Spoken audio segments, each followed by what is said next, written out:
Samantala, isang gabi ng karangalan para sa mahigit 100 natatangang individual sa National Customer's Choice Annual Award nitong Biyernes sa Makati City.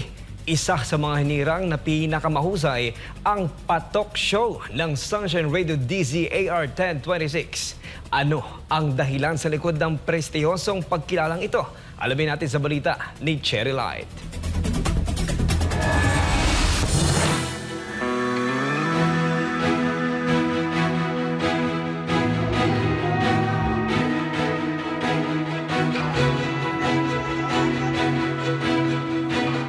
Gabi ng prestiyosong parangal ang nagbigay ng pagkilala sa patok program ng DZAR Sunshine Radio 1026 nitong Biyernes sa Makati City. Ang programa ay pinarangalan bilang Outstanding Business Program in Radio. Ayon kay Wilfredo Limke Jr., Chairman ng Customer's Choice Annual Awards, lubos na nararapat ang pagkilalang ito sa patok show dahil sa mahalagang papel nito sa pagpapakilala at pagpapalakas ng mga negosyo, partikular na ang mga micro at small enterprises sa bansa.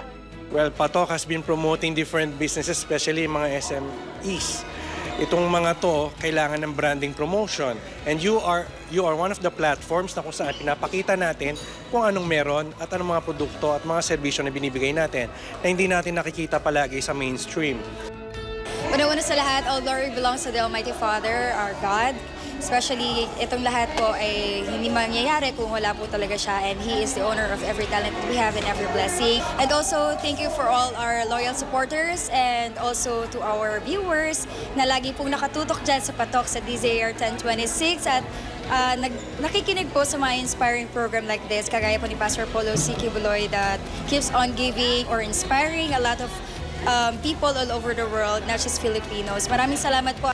Bukod sa Patok Show, iba pang natatanging negosyo at organisasyon ang ginawara ng NCCAA. This award is dedicated to our Filipino team at Oxford Computer Solution and Repair Center, to our family, and of course to our community, Kapisinyos, for your support. And also, we would like to extend our gratitude to our Creator for His wisdom that given to us. I would like to thank God for this privilege and honor to receive this prestigious award. And also, I would like to thank the management of NCCAA committee for giving us this award. And nagpapasalamat po ako sa National Customer Choice Annual Award for this award. Actually, pangatlo na namin to ngayon. And for being a business leader, syempre, ito yung pinakaantay namin reward sa sarili namin and also sa company namin. So, thank you so much po, especially sa mga council and sa chairman po natin ng National Customer's Choice Annual Award. Maraming salamat po sa award ng NCCAA. Ang paaralan po namin ay ang top performing school in Region 2. Isang karangalan po na mapasama kami sa award na ito, at ito ay inspirasyon para sa pagbubutihin pa ho namin ang aming pagbibigay ng dekalidad na edukasyon. Dahil nga po ngayong araw na to o sa mga panahong ito, bumababa ang kalidad ng ating edukasyon sa Pilipinas. So we are giving our best for our youth. This award is dedicated to our client, especially to our Tapsian parents and our dear students. Maraming salamat po. Siyempre, tuwing tumatanggap ka ng award, you are truly honored at saka nafe-feel mo na na-inspire mo rin yung iba. Dahil through your awards, nabibigyan ka ng recognition and hopefully others will follow. Our company has been in existence for almost 4 decades. Bali 39 years na kami. So hopefully it would really show na we're serving and doing our best at mas marami pa kaming mako-contribute sa business.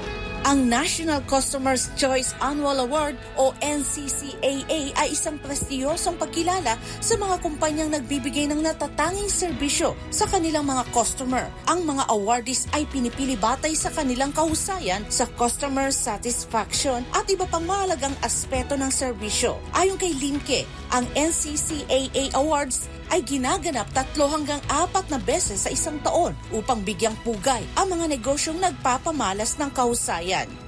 Well, yung salient point is reputation, number one. Siyempre, importante yung trust, no? At napaka-importante yung excellent services na ibinibigay sa mga clients, no? Sa mga patrons. Yun ang number one talaga. Kailangan ang feedback, pag nadinig yung mga awardee na yun, hindi ka na questionable na awardee ka. You had that reputation and you've been recognized because of what you have given to the public on the market itself. Ay, andyan pala kayo. Patok na patok. Don't forget to watch every Monday to Friday, 1 to 2 p.m. Patok na patok. I am Daisy Reyes, your Binibining Pilipinas World. Para sa Diyos at sa Pilipinas kumahal, Cherry Light, SMNA News.